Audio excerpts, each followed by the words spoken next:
Bonjour Arthur, merci d'être parmi nous. Bonjour Nour, merci. Je te laisse te présenter. Je m'appelle Arthur Echelberger, j'ai 23 ans et du coup, je suis en train de finir ma deuxième année de master à éthique au sein du master UX et marketing. Donc, comme tu as dit, tu viens de finir ce master-là. Est-ce que tu pourrais nous présenter un peu cette formation-là? Oui, tout à fait.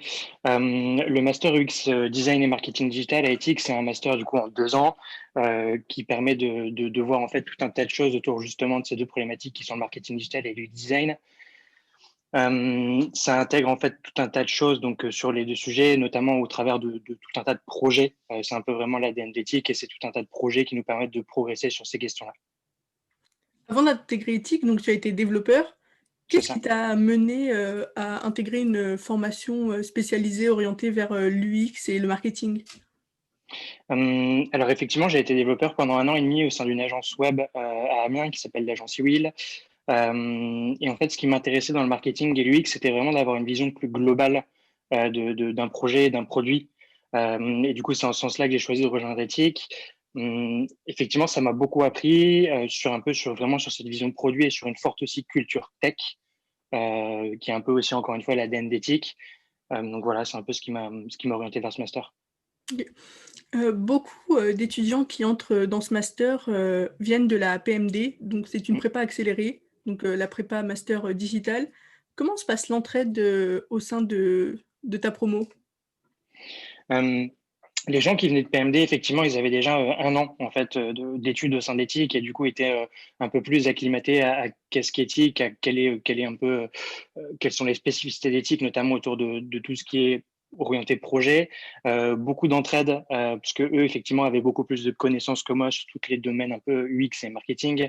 Donc beaucoup d'entraide sur cette forme-là. Ça se matérialise par plusieurs choses. Ça se matérialise simplement par une entraide au quotidien un peu classique et aussi par des ateliers. Il y a eu énormément d'ateliers en fait qui étaient faits après les cours pendant la première année le soir, que ce soit par exemple sur Sketch ou sur des sujets de SIA, sur Google Ads ou sur du SEO, etc.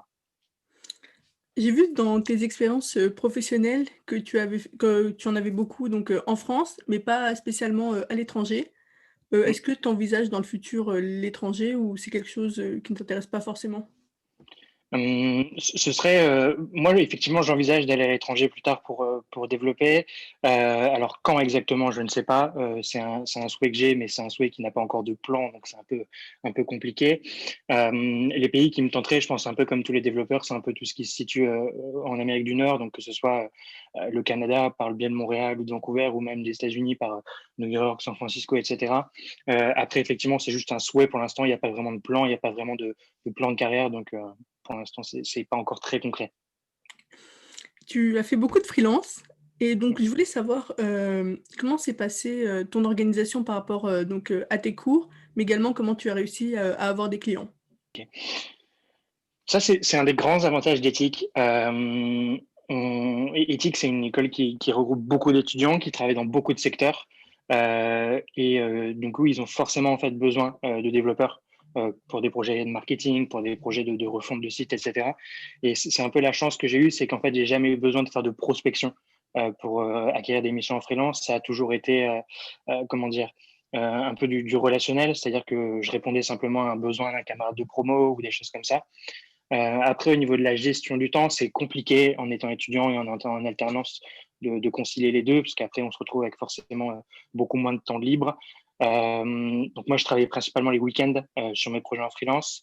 Mais ce à quoi il faut être très attentif, c'est vraiment à se fixer des limites, à toujours tout très bien cadrer pour en fait pas se retrouver débordé et toujours en fait réussir à faire la part des choses dans les trois expériences. Tu as fait, plusieurs concours où, tu as Oui. gagné des médailles, parfois.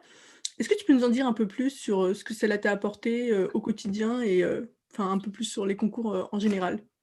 OK, très bien. Donc du coup, effectivement, j'ai participé à des compétitions, dont une compétition qui s'appelle WorldSkills International. WorldSkills International, c'est un mouvement qui a pour but de promouvoir l'apprentissage chez les jeunes de moins de 23 ans. C'est une compétition du coup qui est, comme son nom l'indique, internationale et qui regroupe tout un tas de métiers et pas seulement du développement web, mais on peut par exemple parler de maçonnerie, de menuiserie, etc. Et à tous ces métiers-là se greffent effectivement des métiers du numérique, dont le métier de développeur. Moi, j'ai participé, donc je suis dans cette compétition-là depuis 2018. J'ai participé à des sélections régionales dans la région des Hauts-de-France en mars 2018, que j'ai remporté. Donc, ça, c'était bien avant que j'intègre Ethic. J'ai ensuite, du coup, intégré après Ethic en 2018, fin 2018, et j'ai remporté les finales nationales de cette compétition. Donc une compétition sur 3 jours qui va évaluer en fait tout un tas de choses par rapport au web, que ce soit du back-end avec du PHP, du front-end avec du JavaScript, notamment sur Vue.js, ou effectivement aussi tout un tas de missions sur du design, que ce soit de l'UX ou de l'UI, donc notamment avec Adobe XD. Donc Ethic m'a pas mal apporté sur ce point de vue-là parce que effectivement j'avais des lacunes un peu au niveau design. Et l'avantage aussi de ce master du UX design, simplement, ça a été de voir tout un tas de choses en UX. Et du coup, ça m'a permis d'avoir plus de compétences et d'être mieux armé. Suite à cette sélection nationale, j'ai intégré ce qu'on appelle l'équipe de France des métiers. C'est une équipe de France, à juste titre, comme une équipe de France de sportifs, qui regroupe en fait tous les gens qui ont fini soit premier, soit deuxième en fonction des qualifications à la compétition nationale, et qui en fait a pour but de représenter la France lors d'une compétition internationale, qu'elle soit donc mondiale ou européenne. Donc moi, j'étais dans la promotion qui irait normalement à la compétition européenne qui aurait dû se dérouler en septembre en Autriche, à Graz, mais qui malheureusement, pour des raisons de Covid, n'a pas encore eu lieu. On attend encore pas mal d'informations sur le report. Donc voilà un petit peu pour la partie compétition. Qu'est-ce que cette compétition, elle m'apporte au quotidien? D'abord, c'est un peu de crédibilité aux yeux des entreprises. Ça montre en fait qu'on est vraiment intéressé par le métier. Ça montre aussi que le métier, c'est simplement peut-être plus qu'un gagne-pain, c'est avant tout une passion aussi, puisqu'on ne s'engage pas en fait dans des compétitions qui prennent autant de temps. Si on n'est pas passionné, pour information, quand je parle d'autant de temps, on peut parler d'un peu plus de 30 heures par semaine d'entraînement et de préparation. Donc c'est quand même quelque chose de conséquent. Et au final, ce que ça m'apporte, du coup, donc, en plus de cette crédibilité-là, un peu plus du point de vue technique, effectivement, beaucoup de choses techniques, mais plutôt sur l'organisation, sur comment je dois organiser mes missions, comment je dois organiser mes journées aussi, simplement parce qu'il faut jongler entre tout ça. Et un peu aussi vraiment beaucoup sur l'adaptabilité, être capable de faire face à des situations différentes et de toujours réagir le plus rapidement possible. Qu'est-ce qui t'a donné envie d'intégrer, ce monde de concours? Hum, En fait, ce concours, il m'a été présenté par quelqu'un qui avait déjà participé, avec lequel j'ai travaillé justement pendant quelques années dans ma première expérience, et qui avait obtenu la troisième place européenne, donc un plutôt beau palmarès. Et en fait, il m'en a parlé, et au début, j'étais peut-être pas forcément comment dire, très enjoué par ce concours-là, parce que je connaissais pas tout simplement. Et en fait, au fur et à mesure des étapes, au fur et à mesure de ce qu'on découvre de la compétition, on s'attache un petit peu et on s'y prend au jeu.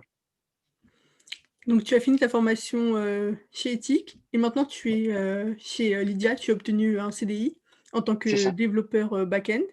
Est-ce que tu peux oui, nous parler un peu de ce métier? d'accord. Donc effectivement, ouais, j'ai obtenu un CDI chez Lydia, donc il y a quelques jours, ou quelques semaines en fonction de quand sera diffusée cette interview.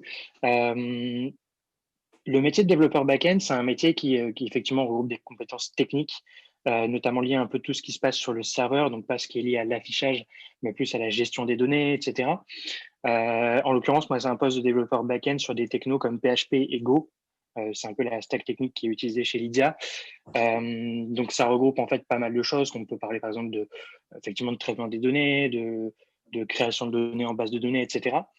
Et pour raconter une journée type, alors c'est un métier que moi du coup je fais depuis un peu plus de 3 ans, parce qu'en comptant un peu toutes mes expériences en alternance, la journée type, elle est assez simple dans des entreprises qui s'organisent en mode agile. Le matin, on va avoir un daily meeting dans lequel on va expliquer ce qu'on a fait la veille, ce qu'on compte faire aujourd'hui et les points sur lesquels on est bloqué. Ensuite, il y a effectivement beaucoup de travail pendant la journée, du travail assez classique, du développement.